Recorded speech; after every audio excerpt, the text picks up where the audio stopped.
Sartre. Sartre nos dice que si en efecto la existencia precede a la esencia, no se podrá jamás explicar por referencia a una naturaleza humana dada y fija. Dicho de otro modo, no hay determinismo. El hombre es libre, el hombre es libertad. Si por otra parte Dios no existe, no encontramos frente a nosotros valores u órdenes que legitimen nuestra conducta. Así no tenemos ni detrás ni delante de nosotros en el dominio luminoso de los valores, justificaciones o excusas. Estamos solos sin excusas. Es lo que expresaré diciendo que el hombre está condenado porque una vez arrojado al mundo es responsable de todo lo que hace. Condenado porque no se ha creado a sí mismo y sin embargo por otro lado libre. Esto dice Sartre en el libro de El existencialismo es humanismo. De esto se puede afirmar que todo el pensamiento filosófico desarrollado por Sartre es en realidad respuesta a la pregunta de Kant sobre ¿qué es el hombre? Esto, para Sartre, lo importante no es qué somos, sino cómo somos. O sea, lo fundamental en el ser humano no es su esencia, lo que es, sino su existencia. Como dice la frase en pantalla, la existencia precede a la esencia. O sea que el ser humano no es esencia, sino su existencia, o sea, es decir, su libertad. Y que así esto se relaciona a la famosa frase de Sartre también, que es: el hombre no nace, sino se hace. La preocupación antropológica nace en los primeros escritos de Sartre de psicología fenomenológica, como la imaginación y la trascendencia del ego. También esto nace en libros como El existencialismo es humanismo o El ser y la nada según Sartre. Y según Sartre no existe una naturaleza humana o una condición de libertad o estado natural del hombre, como afirman otros autores como Hobbes o como Rousseau. En el ser humano la existencia precede y configura la esencia. Más importante, Heidegger, que influye a Sartre en escribir o en gran parte en el libro de El ser y la nada. Aquí mismo habla Sartre sobre el ser y la nada y definiendo al ser, a la nada como algo irrealizante, como una negación lógicamente al no. Específicamente que la nada, lo cierto es que es utilizado como un operador dialéctico, ya que para él, bien dicho, la nada es algo irrealizante. Una negación de un ser que permite o da lugar a la existencia de otro u otros seres vivos posteriores, mientras que los objetos no conscientes coinciden en su existencia con su esencia. Entonces, tomando en cuenta la frase que utiliza Sartre en El existencialismo es humanismo, que dice: el hombre empieza por existir, se encuentra, surge en el mundo y después se define. Esto tiene un significado profundo, que es que esta afirmación es la base de toda filosofía existencialista, y que al afirmar de que Dios no existe, significa que no hay ningún arquetipo o patrón que nos defina. O sea que el hombre es total indeterminación y tiene una completa libertad de sí mismo. O sea que así mismo nace el significado de la distinción sartreana de el ser en sí y el ser para sí. Sartre piensa que el ser se divide en dos, es el ser en sí y el ser para sí. Principalmente él describe el ser en sí como el ser del mundo, de los objetos. Puede ser cualquier cosa, una cámara o un teléfono. Existe en independencia de la conciencia.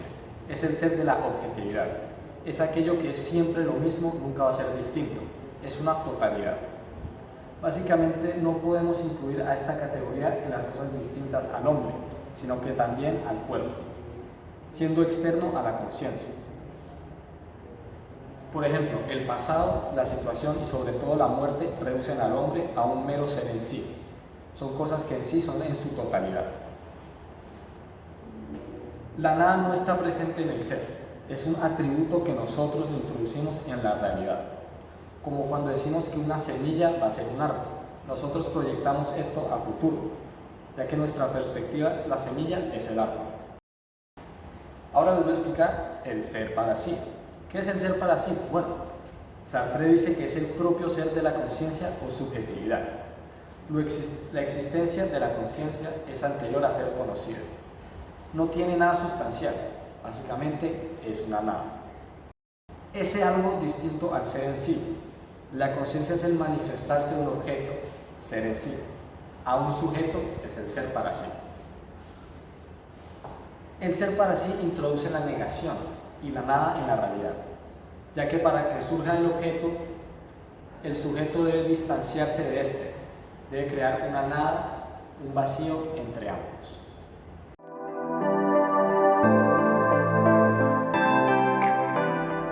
Entre estos otros filósofos encontramos a Søren Kierkegaard. Kierkegaard es considerado uno de los padres del existencialismo, gracias a que fue uno de los primeros en exponer estas ideas que posteriormente abrirán paso al existencialismo como tal. Aparte, Kierkegaard expone unos estadios existenciales, los cuales divide en tres: el estadio estético, el estadio ético y el estadio religioso. En el estadio estético encontramos un hombre que opta por sí mismo, por su individualidad, es decir, un hombre que solo vive de sí y normalmente es el que pasa coleccionando instantes, es decir, vive aquí un rato, después se va de viaje. Es un hombre que vive la vida de pronto al máximo y en muchos casos, como el nombre lo dice, es estético hasta el punto de llegar a ser una ilusión que conduce a un sentimiento de repetición, en el sentido de que es algo que aparenta ser.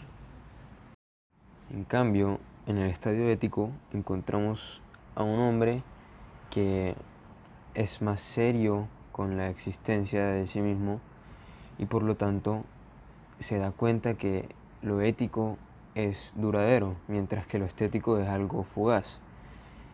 En el estadio ético, la persona opta por ser alguien mejor cada día, es decir, en su vivir, en su diario vivir, opta por las cosas que se supone que lo harían una mejor persona. Ser un buen marido, ser un buen amigo,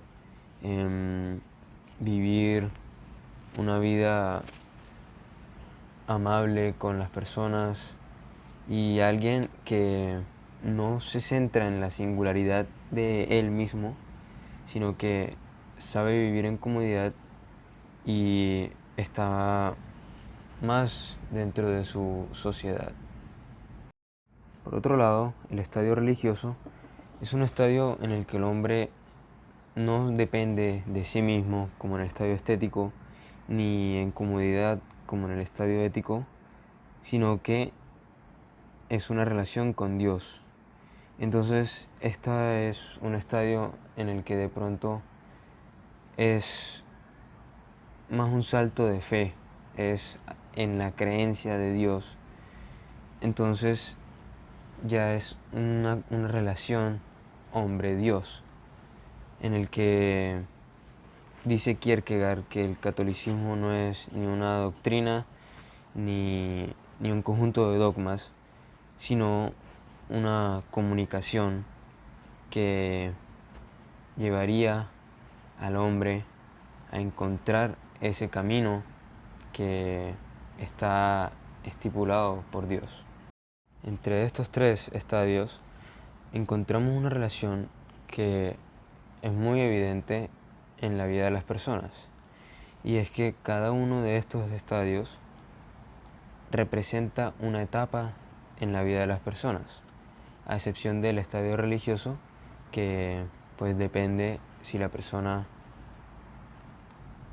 pertenece a alguna religión o no.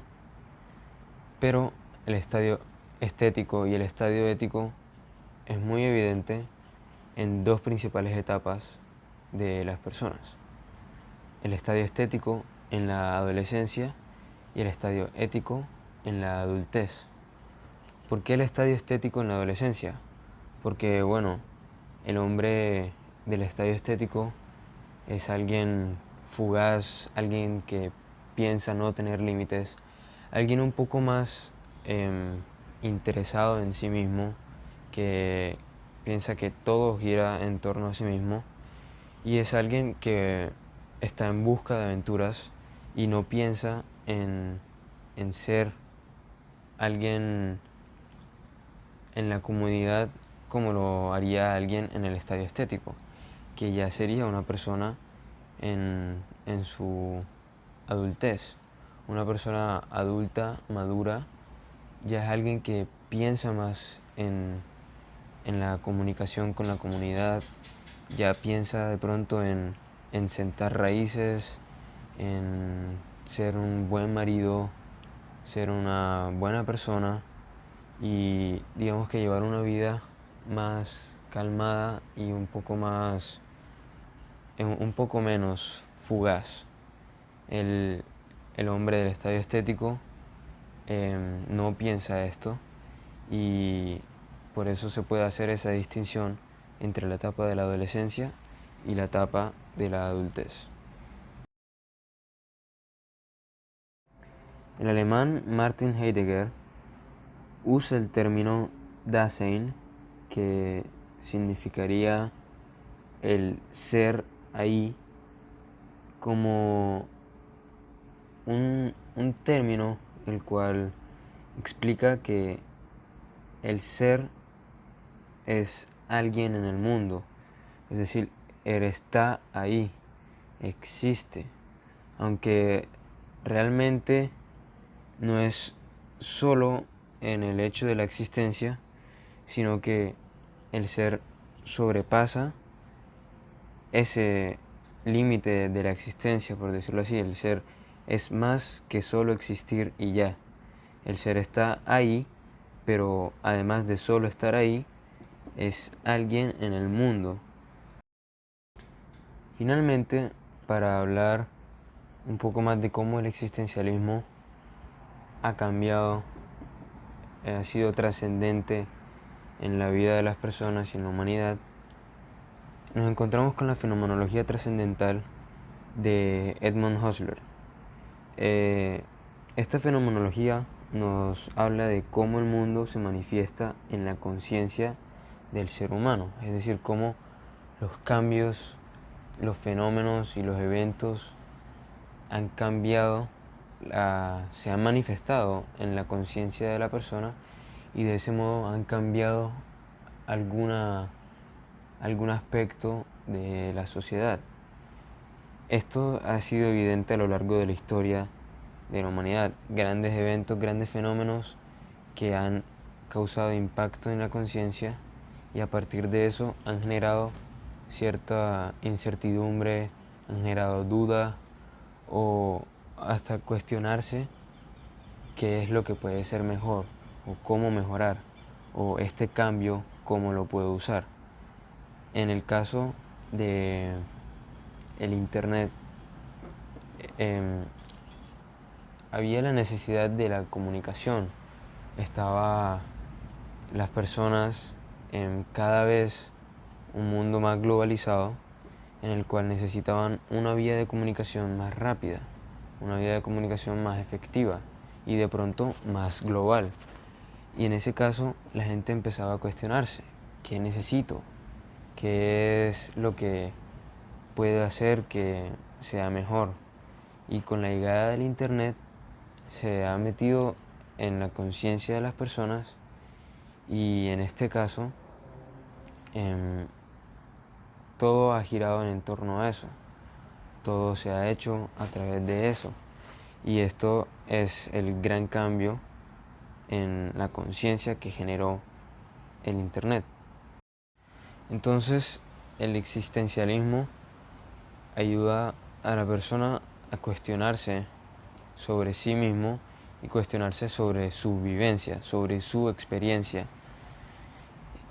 Del mismo modo, cuando la gente usa el término crisis existencial, muchas veces lo usan con intención de exagerar alguna decisión difícil de tomar, pero realmente se encuentran en un problema que los lleva a tomar conciencia de ello, a, a tomar una posición en la que van a hacer una reflexión sobre qué es lo que le puede servir mejor, que empiezan a generar ideas y de pronto innovar.